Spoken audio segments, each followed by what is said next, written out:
Hello friends, I Mamta welcomes you all on my YouTube channel that is TK Classes. कैसे हैं आप सब लोग? आई होप कि आप सब लोग बहुत अच्छे हैं. First of all I want to thank you for giving my channel your love and support. तो जैसा कि आप सब लोग जानते हैं कि जो KVS का जो हमारा एग्जाम हुआ था उसका रिजल्ट आ चुका है, आंसर की जारी हो चुकी है और आपकी रिस्पॉन्स शीट जारी हो चुकी है. तो आई होप आप सब लोगों ने अपना स्कोर चेक कर लिया होगा और आई होप कि आप सबका जो स्कोर है वो अच्छा ही रहा होगा. तो जैसा कि अब हमें इसके नेक्स्ट स्टेप की ओर बढ़ना है, वो है हमारा इंटरव्यू, जो सबसे इम्पॉर्टेंट पॉइंट है. तो अब हमें अपने इंटरव्यू के लिए अच्छी सी तैयारी करनी है. तो एक बहुत ही इम्पॉर्टेंट क्वेश्चन है एग्जाम पॉइंट ऑफ व्यू से, इंटरव्यू पॉइंट ऑफ व्यू से, कि what are the duties of a KV teacher, कि केवी टीचर की ड्यूटीज क्या क्या हो सकती हैं.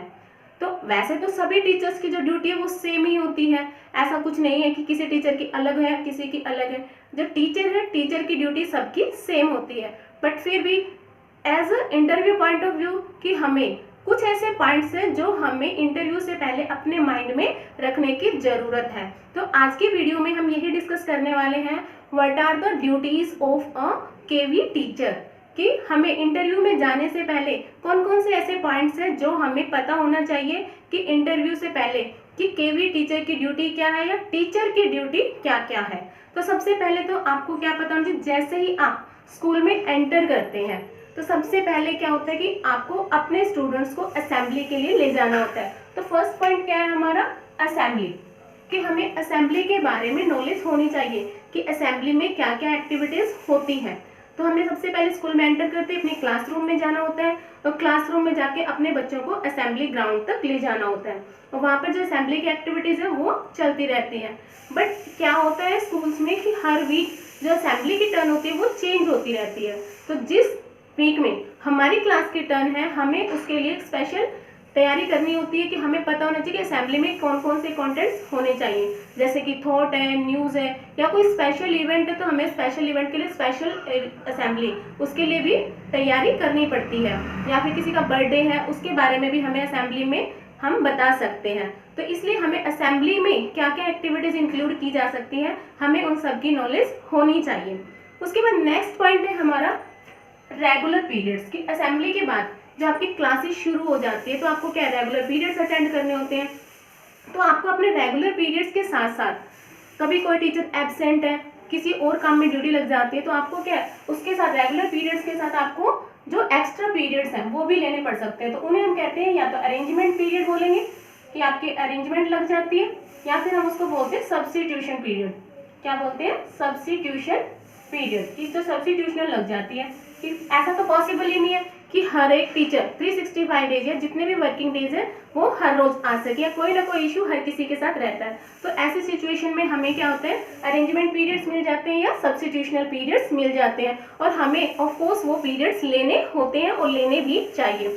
इसके बाद नेक्स्ट है हमारा स्पेशलाइजेशन. स्पेशलाइजेशन मीन्स आप जिस भी टॉपिक पे स्पेशल है, जो भी आप में स्पेशल क्वालिटी है उसके अकॉर्डिंग आपको ड्यूटीज मिल जाती है. जैसे कि सपोज की स्कूल में क्या है, एनसीसी है या कोई स्पेशल कोई आर्ट क्लास है, कोई और क्लास है, तो उस चीज़ की ड्यूटी भी आपको मिल सकती है.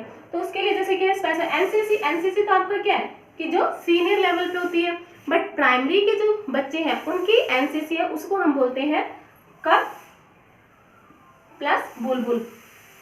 आई होप कि आपको ये कब और बुलबुल की नॉलेज होगी, बट अगर नहीं है तो आप सुनिए कि कब किसको बोलते हैं. जो प्राइमरी के जो बॉयज हैं, बॉयज को कब कहा जाता है, और जो प्राइमरी की गर्ल्स होती है उन्हें बुलबुल कहा जाता है. तो अगर आपको इसके बारे में नॉलेज नहीं है कि प्राइमरी की जो एनसीसी होती है उसको बोला जाता है कब और बुलबुल. कब होते हैं बॉयज और बुलबुल होती है गर्ल्स. तो उस एनसीसी में के लिए भी हमें क्या है, बच्चों को तैयार करना होता है कि एनसीसी प्रोग्राम में किस किस तरह की जो एक्टिविटीज इंक्लूड की जा सकती है बच्चों के लिए, हमें उसके लिए तैयारी करनी होती है. नेक्स्ट पॉइंट है आपका प्रोग्राम, कि स्कूल में आपको पता है कि हर तरह के प्रोग्राम चलते रहते हैं. कोई CCA से रिलेटेड होता है या फिर जो इवेंट्स होते हैं जैसे एनुअल फंक्शन हो गया, इंडिपेंडेंस डे, रिपब्लिक डे में जो भी स्पेशल और प्रोग्राम होते हैं उसके लिए हमें नॉलेज होनी चाहिए कि किस तरह का प्रोग्राम हो सकता है और किस तरह की जो एक्टिविटीज है वो इंक्लूड की जा सकती है अपने टॉपिक के अकॉर्डिंग. उसके बाद नेक्स्ट है आपका एडमिशन, जो सबसे इम्पॉर्टेंट पॉइंट है कि हमें जो एडमिशन प्रोसेस है उसकी भी पूरी नॉलेज होनी चाहिए कि कैसे कोई किसी बच्चे को स्कूल में एडमिशन करवाया जाता है, कि एडमिशन फॉर्म भरने से लेके हमें पेरेंट्स के साथ कन्वर्सेशन करनी है, उनको कन्विंस करना है, उसके बाद जो उनका रिकॉर्ड अपडेट करना है, ये सारी नॉलेज हमें होनी चाहिए। उसके बाद नेक्स्ट पॉइंट है हमारा मैपिंग, कि हमें क्या करना है कि बच्चे के बारे में हमें हर पॉइंट पता होना चाहिए, उसका जितना भी डाटा है हमें कलेक्ट करके, छोटी से छोटी जो माइन्यूट इन्फॉर्मेशन है बच्चे के बारे में वो कलेक्ट करके हमें उसकी एक फाइल तैयार करनी होती है, तो उस चीज़ की नॉलेज भी हमें होनी चाहिए। नेक्स्ट है ट्रेनिंग, कि जो केवी टीचर की जो ट्रेनिंग प्रोग्राम होते हैं वो हमें अटेंड करने होते हैं, चाहे वो आपके स्कूल में हो, आउट ऑफ स्कूल हो, या आउट ऑफ सिटी या आउट ऑफ स्टेट, कहीं भी हो आपकी ट्रेनिंग आपको करनी जरूरी है। उसके बाद नेक्स्ट है वर्कशॉप, कि जो वर्कशॉप्स जितनी भी होती है वो आपको अटेंड करनी होती है। और जो लास्ट पॉइंट है हमारा मीटिंग, कि स्कूल्स में मीटिंग तो चलती रहती है, तो जो भी मीटिंग्स होगी वो आपको अटेंड करनी जरूरी है। ये थे कुछ ऐसे duties of a KV teacher, की कुछ टीचर्स की ऐसी ड्यूटी जो हमें बिफोर गोइंग टू इंटरव्यू, ये जो पॉइंट्स है वो हमें अपने माइंड में थोड़े से तैयार रखने हैं। आई होप आपको ये वीडियो पसंद आई होगी। अगर आपको वीडियो पसंद आई तो don't forget to like, share and subscribe for more videos. Press the bell icon so that you will get the notification for the next video. Stay with me, stay tuned.